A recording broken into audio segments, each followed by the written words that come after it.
Home sellers, stop making this one mistake that could cost you thousands of dollars before you even get your house listed and on the market. So let's say we have two houses, same block, same builder, same floor plan, built the same year. House number 1 sells in 4 days for $10,000 over list price. House number 2 sells in 40 days, $7,000 under list price. The difference wasn't in the kitchen, wasn't in the yard. It was the first 3 seconds of the online experience. Now, when you hire a real estate agent, you have to remember you're hiring their partners too. Now, I don't mean that literally. You're not hiring my photographer. That's a business expense to me. It doesn't come from you, doesn't come out of your proceeds, from the money you make on the sale of your home. That's part of the expense of me doing business. But you're in essence hiring them too. My name's Donna Brewer, and I sell real estate in the North Georgia area, north of Atlanta, up through Dahlonega, Cleveland, Ellijay, Forsyth County, Lake Lanier, Gwinnett, Cherokee. You get the drift. So make sure you hit the subscribe button, click the little bell so you know when I post something. So let's go over the iPhone myth. Now, I know there are iPhone 225s or whatever. They take really good pictures and really good videos. They don't take good real estate photography. Not to mention the fact, how many times have you been looking through Zillow or Realtor.com and you see somebody holding their phone in a mirror? You just don't get the same quality. There's the focal length. So you don't want to get that hallway funnel look. In the high dynamic range, to where windows don't just look like white squares of light. We don't want to do the fishbowl effect. I hate seeing those. Or the one where the refrigerator that is a normal size refrigerator looks like it's twice the size. Don't want that. We want to use the 3-second rule. And remember that buyers spend 60% of their time on photos and only 20% on the description. That's a big deal. People buy with their eyes first. If your pictures are bad, they're not even going to let me take them to see your house. You know, there's 2 more just like it for the same price. They're going to go see them first. A cheap photographer, and I'm not even going to say cheap, less experienced, cheap, not top notch. They're going to document a room that's 4 walls and a floor. But a great photographer, like the ones I use, they sell a lifestyle. Like the sun hitting the breakfast nook, the view out the living room window. And now we want to mention too, the standard that people that are looking online is they want a vertical video. So you know we do horizontal for YouTube. Social media is vertical. We do floor plans. I bet you've looked at floor plans and probably hadn't thought anything about it, but when you're scrolling through the pictures, usually towards the end, there'll be floor plans. If your agent does not use a photographer that provides that, it's going to hurt you on the marketing aspect of getting your home sold. So here's why a realtor's choice matters. Accountability. If you go out as a seller and hire a random photographer, that photographer has no skin in the game. If the realtor hires their regular partner, that partner will move mountains to make the house look perfect because their long-term business depends on it because of the relationship that we have with each other. You know, I interview my photographers. I have more than one. If we need to get your house listed and on the market and my photographer can't get there, I've got a backup. And if something happens, that backup can't get there, I've got another one. Does the agent you're talking to have that? I went through 5 photographers before I did my first shoot. I didn't think the quality of what I was looking for was there, so I didn't use them. Now, they may be totally different nowadays because they've got experience. So I'm not saying I wouldn't look at using them again, but at the time, they didn't have what I was looking for. So here's the thing. Your home's likely your largest asset. Don't leave the first impression to chance. If your agent's using an iPhone, it's just not the same. There's good pictures, there's bad pictures. If your agent's letting the bathroom shot show the toilet seat up, nobody wants to look at somebody's toilet.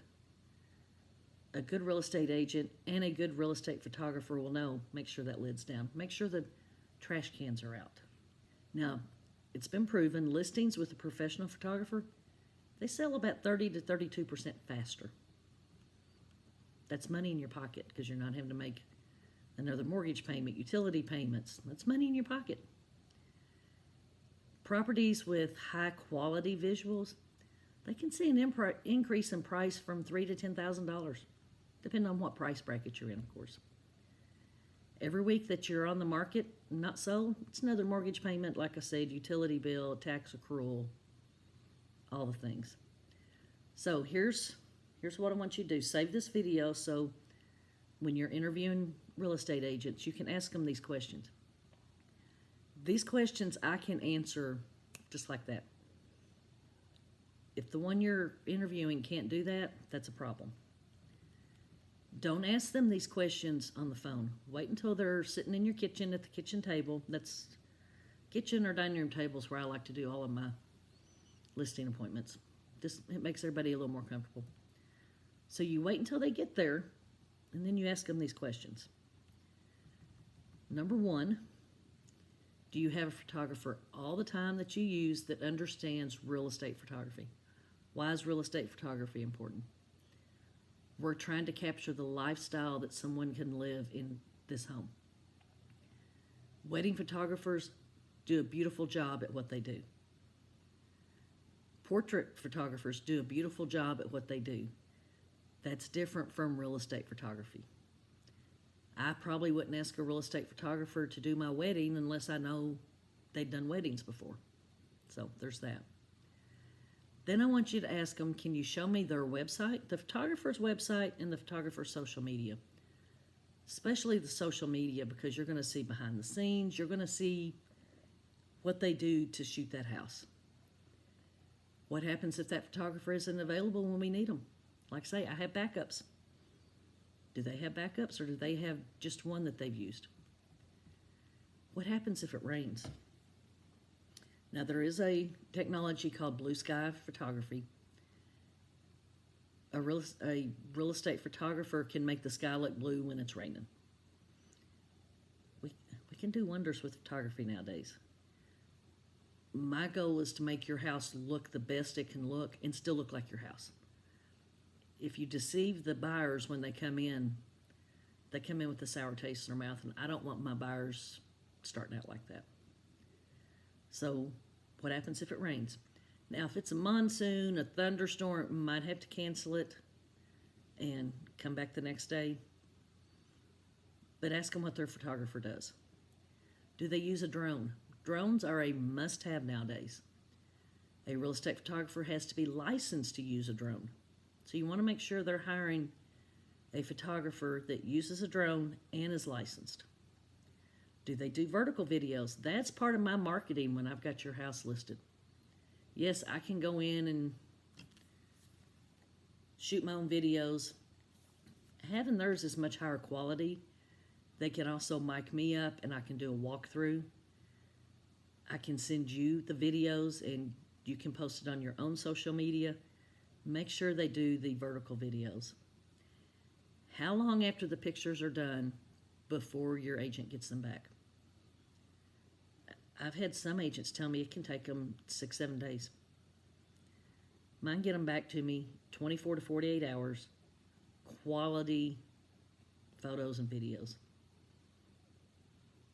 That's important. Make sure they do the floor plans. If someone can see the floor plans before they even go in a house, That helps them so much. And I've had buyers actually walk in with their phone and they've taken a screenshot of the floor plan. Last thing, can I be there while they do the pictures? I'm going to say no. Now, there's a reason. I have had a client stay before. While I was mic'd up and we were doing a video with me, their phone rang and they answered it. So we had to start all over. The way real estate photography is done, the photographer will be over here shooting this way and you think you're okay over here and you're actually in the shot. And they're constantly having to say, can you move? I know where to get. I've worked with my photographer enough to know where I need to be. The photographer is the director of the day. I don't need him having to tell you, me, and your kids where to get out of the shot. So, in my opinion, no. I would rather you not be there. Plus, if we're shooting the drone and your kid's outside playing, you don't really want your kid in the drone shot. So, can they be there while they're doing the photography? In my opinion, it's not a good thing. So remember, if you're going to list your house for sale, interview agents. Don't ask them these questions until they get there, because they should be able to answer them off the top of their head. They should be able to pull up the social media and website of their photographer. If you ask them that while they're on the phone with you, well, they can look it up and send it to you later. Can they go right to it? Do they follow them? Do they interact with them? That's an important aspect of it. So make sure you subscribe, hit the button. If you're in the North Georgia area, I would love to help you, and I can answer these questions when we meet. Have a great day, and we'll see you next week.